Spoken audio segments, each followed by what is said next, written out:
What's up, everyone? This is Pashy's Bricks here, going over my thoughts for all of the Reboot Bionicle so far. So we have all the TOA and small sets grouped by element, and then we have the Kimus back there, bad guys grouped by their affiliations, and then the masks go all along here with the two legendaries in the front here. Excuse me for having the wood floor, I'm just trying to work on a space to be doing my reviews currently. And I like to start by saying that, yeah, LEGO's doing a good job with this, but there are definitely things that need to be worked on. Just thinking about it compared to how the first year of Bionicle in Generation 1, 2001 was, the first wave, the first year just seemed a lot bigger because you had the 6 Taraga, the 6 Tohunga, even those were promotional, and then the 6 Toa, and then you had several Rahi, as opposed to having the 18 sets that came out in the first year of the reboot, which, you know, it's not a bad thing. It's just, it's cheaper. It's just, you know, less variety. And I feel like having more unique sets like the Rahi would have really helped. Granted, you do have the Lord of Skull Spiders, who has a unique function, and Skull Scorpio, who has a unique function. And those two sets actually stand out to me. Now, in the first wave, which was just the TOA and the Protectors, I think they did a great job. And that is mainly because the color schemes didn't use way too much transparent. I found that that's something that's been bothering me as we get through this new reboot of Bionicle, especially in the most recent wave. It's just glaring. It kind of stands out a little more than I would like. Over here, I just happen to have my 2008 sets, and there's only transparent pieces in the eye stock, and obviously in the chests and the shadow trap balls, of course. But here you have it just in too many spots. On Umarak the Destroyer, it's a little different because he has all that energy. Same with Ikimu. However, I would like to see a little bit less. One of my favorite parts, though, is how you get these little horde enemies. I think that's kind of cool. Like the shadow traps and the skull spiders. But another problem is that the villainous groups, they just kind of are small. If they had groups of maybe, I don't know, 6 at least, instead of 5 or 4 in the new case, it makes all the other sets more desirable. Because right now, I'm sure Tahu and Ikimu are selling out really well. However, there's no arch enemy for Pohatu, let's say. And that makes him a lot less desirable. In the old one, you could have Pohatu, well, in the second year at least. Yeah, let's look at this like the second year. We have 4 villains. We had 6 Borak and 6 Borak Va in 2002 to fight the 6 Toanua. 6 Toanuva, my bad. And that makes each set more desirable, because you could have that set fight its respective Borak or Borak Va. And, you know, that is really good, whereas here, you only have 3 elements. You have Quake Beast, Storm Beast, and Lava Beast. And granted, they are cool sets, but if they just made 3 more for an extra $45 added onto the wave for 3 $15 sets, I'd be completely fine with that. And maybe not have the Ikimu. We don't know how the story goes, though. So we'll see. I know from the poster these are going to be horde enemies, which I think I'm just kind of sick of that. I like it when ideas clash, like the Paraka. And I'm not saying horde enemies like the Borak or the Vizorak aren't cool. It just makes it less unique. The masks, I like them. I like the connection. I like how you get let's see, what's a good example? So how it works, you've got no axles or pins. What you just do is you take your guy, we'll use a skull slicer, and they have a face, which is, I think that's really awesome. And then there's little holes on the side there, and what you do is you put the mask on, it just slides right on. It's like whoop, boom, and that's on. The only problem is it's not the most stable thing, but it's cool because you get a little function there to knock it off, which, because masks seem to be a really huge part of this year, which I like that. I like how they're very collectible, except at the same time not very collectible, because there's no other way to get these masks. You just get them in the sets. There's no mask packs. I really would have loved to see those. And another thing I have a problem with is all this dual molding going on. You know, I liked it for these infected masks, but then once we got to the Uniters, it just started getting out of hand, because if you have this trans purple and trans gold mask and you just want to make a trans purple and silver mock, well, you're kind of stuck. You have to use some gold so that you can use this mask. I think that's not a great move. Instead, you'd have to use maybe the protector of Earth back there, Korgot. And, you know, whatever. That's why I'd like to see more like these, this, and this mask is really cool. I have both of the Comic-Con exclusives. I do not have the Inside Tour Mask of Water or the Golden Skull mask, the Colta mask. But yeah, I'd like to see just plain gold or just fully transparent. But I'd also like to see different solid colors. Maybe like Lewa's mask in a different color, maybe in Keat Orange, so it'd still work with the jungle color scheme. But that's not a huge problem. I like the variety that you get between, you have a dark gunmetal version of the Colta mask there and a silver version there, or how you have all these different, you have 4 different ways to get the Skull Spider mask in different colors, 2 different colors for Colta's mask. So there's a lot of variety and a lot of different ways to do it. I just find it kind of annoying that, you know, you have to have these dual molded masks. Same goes with these silver and other colored dual molded masks. I really wish they were just silver, or, you know, I'd rather them just be the elemental color as well. But that's fine. I think it's good. Story-wise, I don't think they're doing awfully. I think that it's a little simple at first, but they've gotten much better with it. I think Journey to One was pretty enjoyable and did a good job of elaborating on a lot of things. I think that the second book did a really good job of adding to the story and making the protectors more important. It's just hard because not everyone knows about these, and it's a lot less popular with these books unless you're really following stuff. So, it's fine. I think they're doing a good job. Journey to One especially, because a lot of people have Netflix, so that was good. That was a good move. But one thing that I'm not crazy about is the Skull villains. Is it a cool concept? Yes, absolutely. But was the execution good? I'm gonna go with no. And one reason is the transparent colors. It works for Colta because he's like the big bad guy, so he has all that red energy on him. I'm fine with that. But then once you get to like Skull Slicer or the Skull Hunters, it's just really not good because these claws are the weird trans orange, and then you have the trans blue, and it's just like, what's happening? I don't like it. I think that with Skull Slicer, they could have kept the trans orange had they made the trans green dark solid green. I think that would have worked a lot better, would have been a lot darker, a little creepier.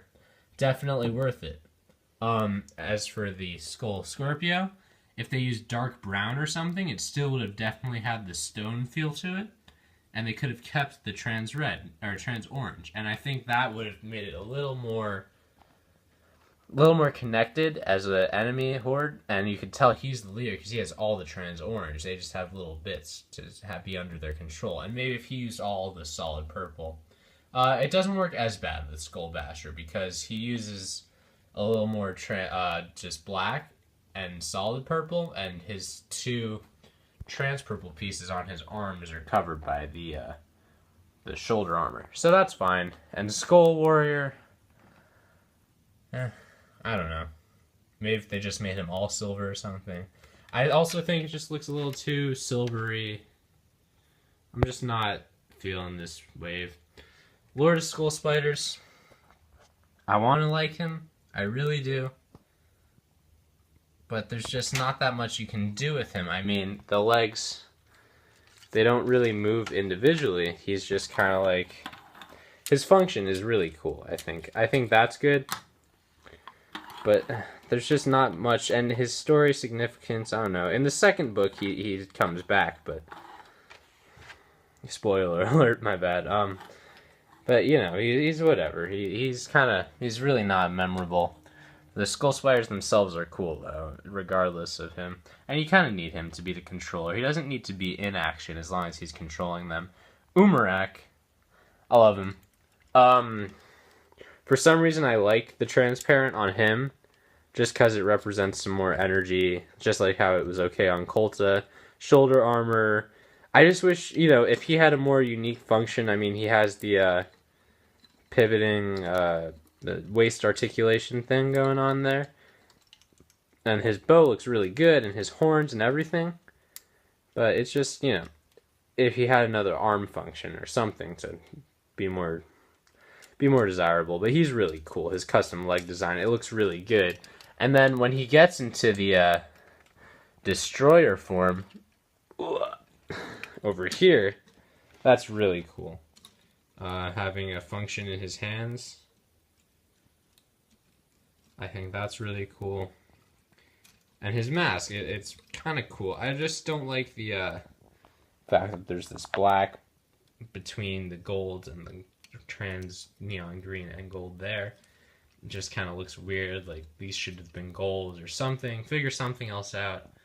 But I think this is actually a pretty nice set. It's big bad guy, biggest Bionicle in this reboot. And since there are rumors that Bionicle's ending after this year, then that's tough. Favorite set of 2015? I'm gonna have to say, you weren't expecting it, but it was Pohatu. He stands out for a couple of reasons. Yeah, I know his piece count's ridiculously low. I know his price is... He has less pieces than his protector, and he's more expensive, but he's bigger parts, and I like that he's just well covered. I think that they did good job with the armor, like how they spread it out. I like that he has an alternate weapon in the back and that he's got dual functions in the weapons. I think that's really cool. I like his colors a lot. I love the burnt orange from Huki, and you can make a Gen 2 Huki mock if you want. I'm not a huge mockist, but I like the potential for it in here. Another good one would be Gali. But Pohatu is definitely my favorite. Then, the Skull villains, shockingly, Skull Scorpio. I really liked him, a lot. I just thought that I like how he was unique, and I know his legs don't move, but I think that the fact that his function's different and actually works to take off masks is really cool.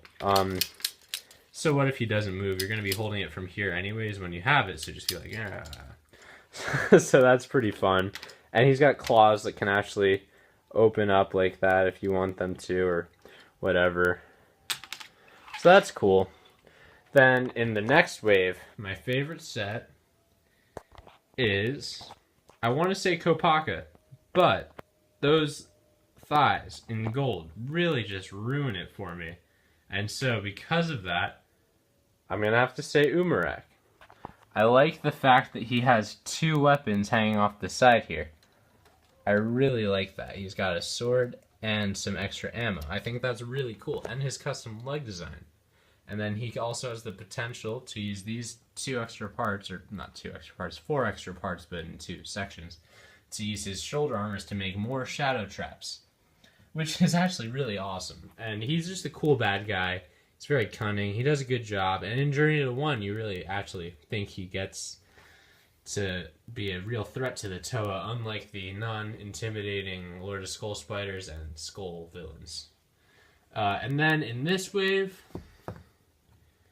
I don't know. I'm not in love with any of them, to be honest. Ikimu's cool, but his back just looks weird. There's a lot of gray on his back, and it just... his shield's in a weird spot. Quake Beast, I like the concept, but it's another one of those cases where the execution was weird. His shoulders are a little... they're a little off. This one's significantly further back. And they easily could have moved this to put it on top of the gearbox instead of in front of it, and that would have been just as far back and would have looked a lot better. But they didn't do that, so oh well. Storm Beast, I like him, and I want to love him, but these open ball sockets and the fact that these kind of fall off easily, and this thumb articulation, but also makes it easier for this piece to get knocked off, just like boom, oh, it's gone. I don't like that. However, his function is really cool. It works really well. So I'm going to give him a pass, but I'm not in love with him. And the same thing goes for Lava Beast. I don't know. I really like him, and I think his function works kind of cool with, you know, this little thing that he's got with his swords. They go out. Oh, there you are. Yeah, they like do stuff. They spin. They're like scissors. Wow. I like it, and I like the parts, and I like his colors a lot more than any of the other ones, and his chest print. But they're just weird. The hands are weird, and they don't look right. They never look right. And I hate these jaws because they don't close without their heads falling off. So, I'm going to say the big bad guy, Umarak, gets another favorite set of the wave. And that's fine. I just wish that they made more sets. I'd be fine with 3 more sets here and 2 more sets here if they were going to even it out, so each Toa had a villain. I don't know. As far as masks go, my favorite, I don't know. They're all pretty okay, I guess. I like these legendary masks a lot. I can't wait to see the Mask of Ultimate Power.